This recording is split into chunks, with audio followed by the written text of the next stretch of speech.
This is my new 1993 two-door Jeep Cherokee. It has 70,000 miles.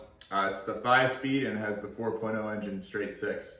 In this video, I'm going to tell you about how I got this car, what I did to fix it up, what I love about daily driving it, and how much I sold it for. So let me get into it. Besides this being a two-door, the best thing about this Jeep is this engine. This is the 4.0 straight 6 engine. It's been put in Jeeps from the 80s all the way through the 90s, probably into the 2000s, I believe, if I'm not mistaken. But this has been in Cherokees, Wranglers, and this engine has really developed quite a good track record through Jeep fans and people who've owned these cars. This is probably what's been one of the best things for these vehicles in helping build a cult and people who really love Jeep. It's really just very straightforward, allowing you to make adjustments and troubleshoot really easily.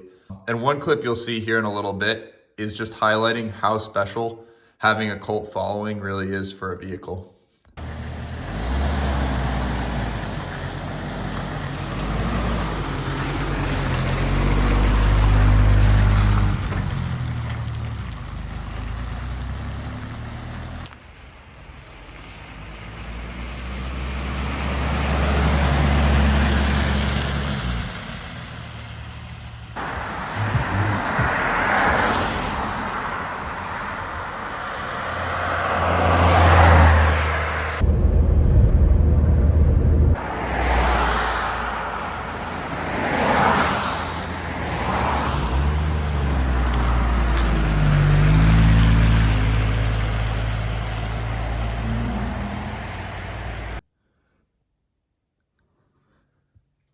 This is what really sold me on the car when I first was looking at it. Yeah, one, it was a two-door, two, it had low miles, but the interior and body on this thing is in really good shape. I look on Craigslist and Facebook every day, multiple times a day.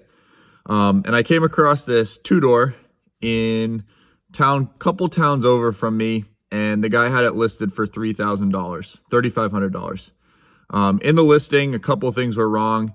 It couldn't be driven. The engine would start. It needed a new alternator, and that was pretty much the extent of what he said. He said it was a clean body, but not too many details in there.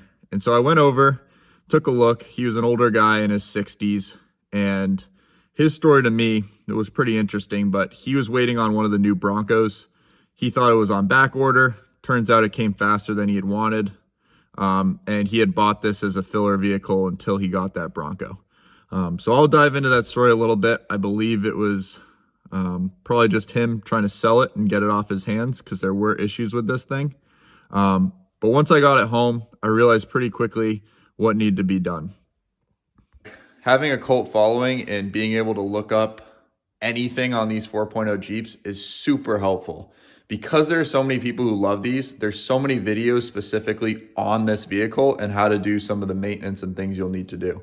So let me get the light set up and I'll show you the alternator. So on YouTube, watched a couple of videos and the guy made it look super easy coming in and out. So initially I was a little bit frustrated, but I knew it needed an alternator. So it's kind of on me just expecting it to be as easy as I saw it on YouTube.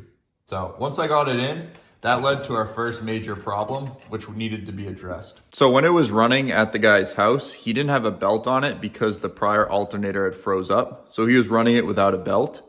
So once I put the alternator on it, I actually found a belt in the Cherokee that I didn't know was in there. It was probably an extra that he had bought. Put the belt on and cranked it up.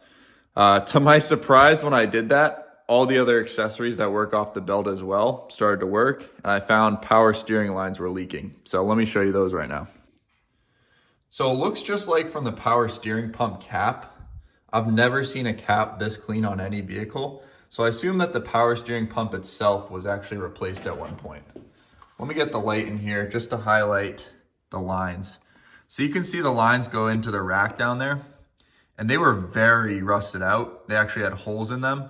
And with the pressure under the power steering with the belt on this accessory here, it was actually pushing fluid through these lines. So fairly straightforward fix.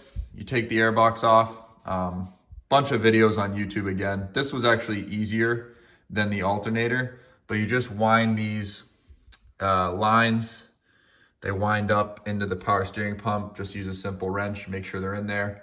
Nothing crazy, but that was the first unexpected hiccup that I ran into. So here's where the fun part with this vehicle runs into, and here's where I was a little bit duped. So in the listing, I knew that the Jeep would run, but you couldn't drive it. And that was because there was a transmission issue.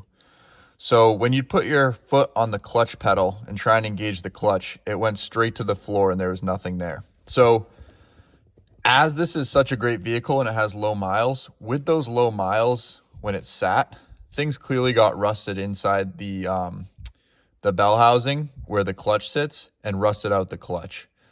So that was the first thing that I ran into. I thought that the clutch needed to be replaced, but the real problem is that this is a 93 Cherokee. I didn't know this at the time, and I don't think it's very well documented or in forums, but it might be. I just didn't see anything on this.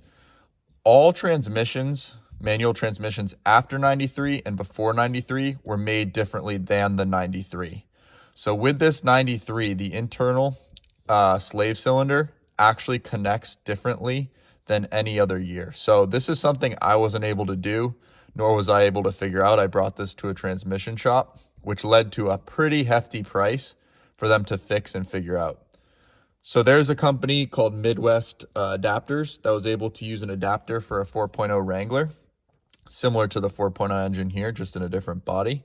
And we were able to hook up the master and slave cylinder to this adapter for it to work for this vehicle.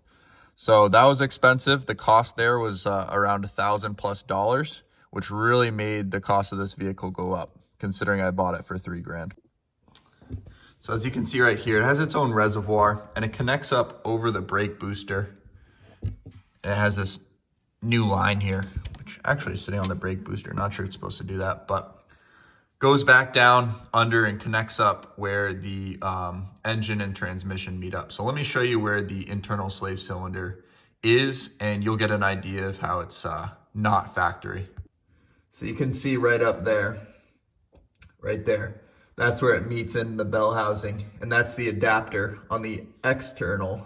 I believe that's the master, not the internal. The internal is inside the bell housing and you can't see it, but that was the biggest part to this vehicle that made it expensive. So I just mentioned I bought it for $3,000. The guy wanted 35. So got it for $3,000, put in total of all the work around $1,500. But this transmission work of a new clutch, internal master slave cylinder of $1,000 with labor, kind of made this a little bit more expensive than I would have liked. But it's done right, it runs great, and that's obviously the pro there. So a really nice feature in this old Jeep and a lot of older cars that's not even intentional from the manufacturer is as a anti-theft millennial device. So anti-theft millennial, it's a 5R anti-theft. You can leave this thing running, gas station, any place you hop out, and no one can steal it. I initially listed it for $12,000. Yes, that's ambitious. I got a couple of hate messages from people saying that I was driving the market up and there's frustration. But I guess the market always tells the truth and where things really need to be priced. So I didn't have many offers. I dropped it down to $9,700. Didn't have many offers there. Decided to drive it for a little bit and iron out some things with the vehicle as I daily drove it. This thing's been awesome. I've driven it on some decent trips now, gone on the highway, got it up to 70+ miles an hour, and this is a tight rig. Something that I really like about this Jeep.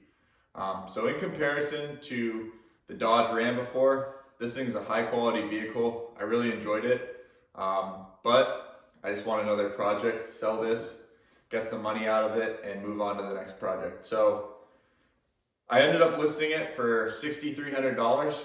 Had some competition amongst people, which drove them to pay money up front, sight unseen, and ended up selling it for $7,300. So person who ended up buying this is from Pennsylvania, Philadelphia area.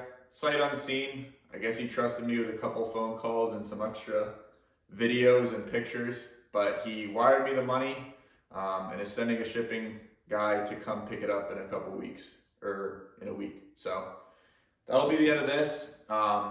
This is a great Jeep. I'm really happy I had it.